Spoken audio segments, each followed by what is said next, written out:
Bullet was always a ham-fisted, amateurish newspaper, which I always had high aspirations for.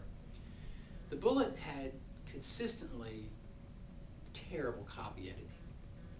Issue week in and week out. Thursday mornings, you'd pick up a copy of the Bullet, and everyone wanted to read it. I mean, it was still an important publication.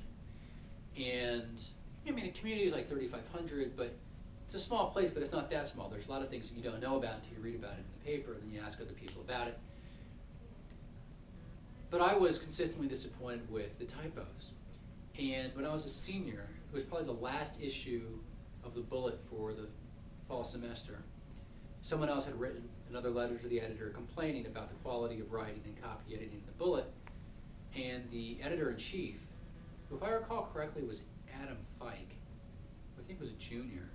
Anyway, he basically wrote a short retort saying, essentially, we only have so many staff members. We only have so much time to put this paper together. If you really want to help, why don't you come help us? It sounded like a rhetorical plea, so I decided to take him up on it.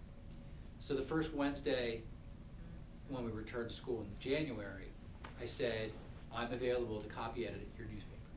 And so I said, all right, show up 9, 10 o'clock on Wednesday nights.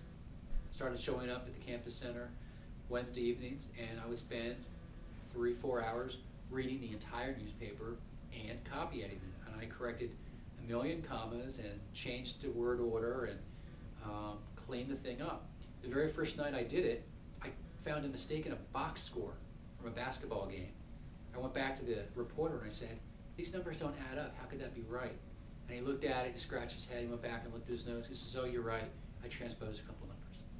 So even though the Bullet had a lot of copy editing problems, I defy anyone to find any typos in the spring of 2005 because I don't think they're there.